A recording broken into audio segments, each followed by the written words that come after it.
Oh, yan na naman yung isang troubleshooting natin, mga ka-angels. Ano kayang sakit nitong sasakyan na to?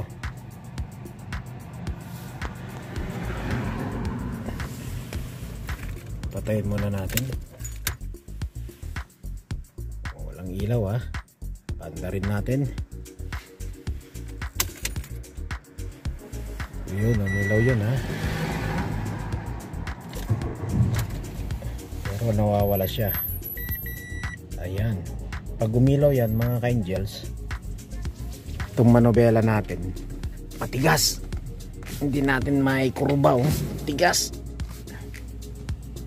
Ano kaya ang problema niyan mga ka-angels?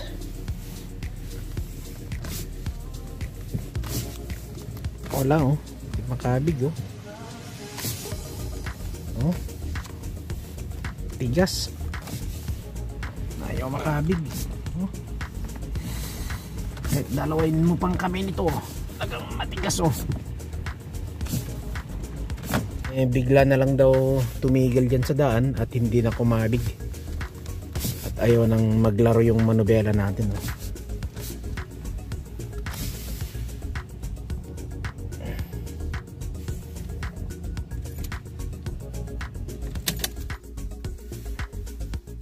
panda rin natin ulit.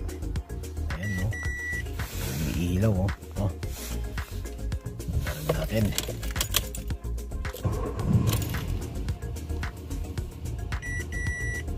Ayan, nag-aalarme. Ako, ano kayang problema nito? Ano kayang problema mga ka-angels? Ayan, sinaksakan ko na ng OBD. Ayan yung OBD natin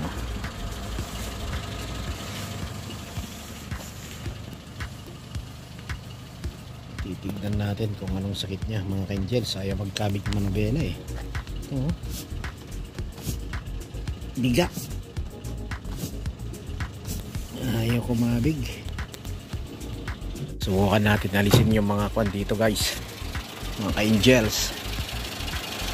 Yung relay, ayan, binuksan ko na yung dito, yung fuse box dito sa motor, dito sa makina. Ayan, tignan natin baka may nag-loss lang. Alam, bunutin natin mga to. Ayan, matay. Bunutin natin to. Ito, ang laki. Ayun, namatay. Ibig sabihin yan, okay pa yan. Okay pa mga to. Baka may nag-loss lang mga ka-angels. Panda rin natin ulit. Tignan natin kung meron pa yung umiilaw. Ayun, check engine na siya. Ayan, tignan natin. Subukan natin panda rin muna.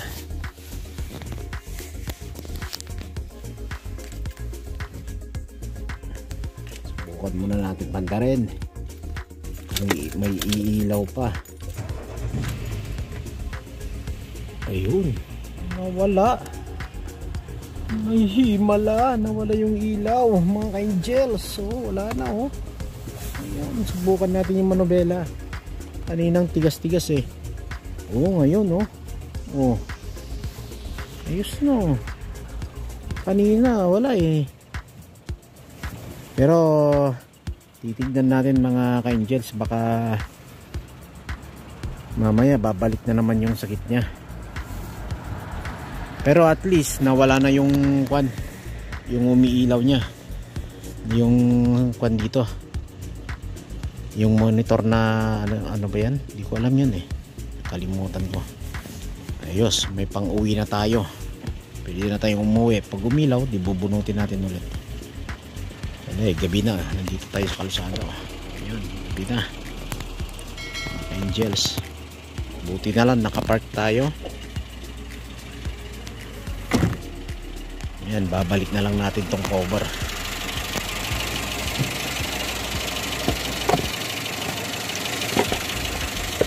Babalik natin to para makauwi na tayo mga ka-angels. Saka natin titignan ulit mamaya kung ano naman ang balita. Gabi na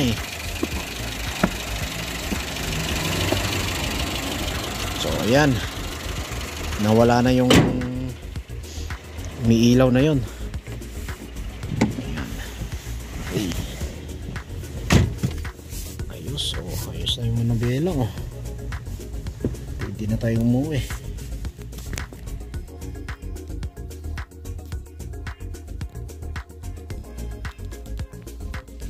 So ayan mga ka-angels, nandito naman po tayo. So nakita nyo yung umiilaw sa dashboard natin nung una, yung sign ng mga electronics, yung may square na kwan yun, no? Titignan natin mamaya. Ito, kakalasin natin mga ka-angels. Ito malfunction na kaya kakalasin natin. Ito na yung in-order natin, no? Bagong dating lang. Umpisa na natin kalasin. Dalawang tornilyo.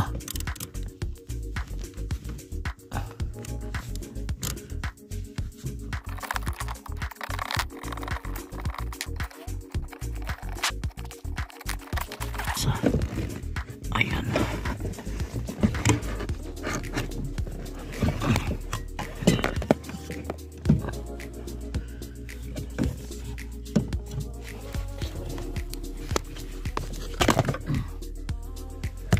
Ayan. Ayan. Naalis na natin. Ito na yung pedal. Kasi yun ang natitake natin sa kuwan natin, sa OBD natin. Ito yung lumabas na sakit niya.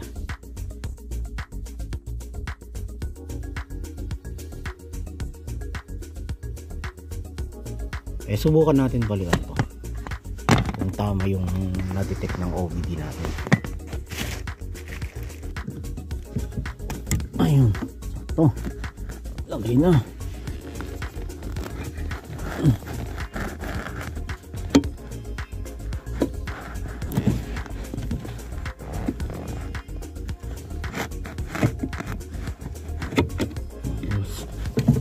Tornilyo.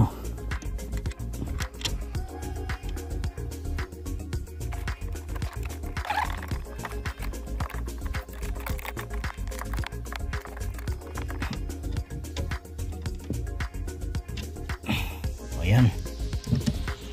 Ayos na, maigpit na.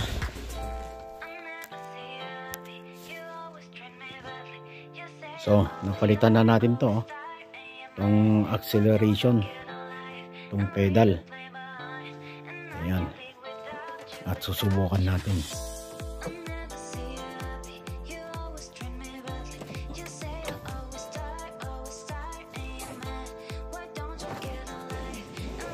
Ayan, subukan natin panda rin ulit mga ka-angels kung naalis na yung kwan, yung sign doon. Ito yung red, yung sign na yan mga ka-angels. Ito, itong red na yan, no? Naalis na mga ka-angels, ha. Panda rin natin ngayon yung lalabas pa. Ayun, namamatay mga ka-angels, oh. Subukan natin. Ayun. Naayos na natin yung problemang yun mga ka-angels. Pag gumandar. Kasi pag once na umilaw yung red na yun, yung manobela po natin na hindi po iikot. O ngayon, iikot na. Iikot na siya, oh. Kahit isang daliri na lang, oh, iikot na. Iikot na. Ayan. So puntahan natin sa harap.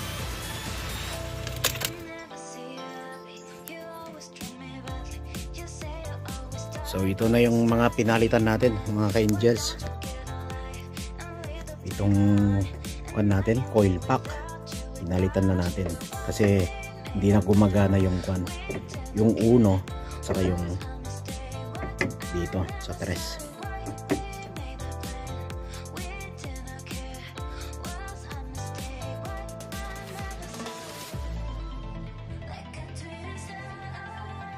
Saka itong pedal po natin ng acceleration, ito pinalitan ko na rin kasi yan ang lumabas sa kwan natin, OBD natin. Ayan, nasolve na natin yung kwan, yung umiilaw sa dashboard natin. Kasi pag umilaw yon mga ka-angels, hindi natin maiikwan yung manobela, hindi natin makabig ng papunta ng kaliwat kanan, hindi natin, mabigat po siya, nakakabig natin pero mabigat, parang manual. At saka ang cause nun mga ka-angels, yung umiilaw na yon, kasi nakon ko dito, kasi nung una pinalitan ko lahat to, umiilaw pa rin. Ang ginawa ko mga ka-angels, dito chinek ko yung mga kwan natin, yung mga linya, chinek ko yan.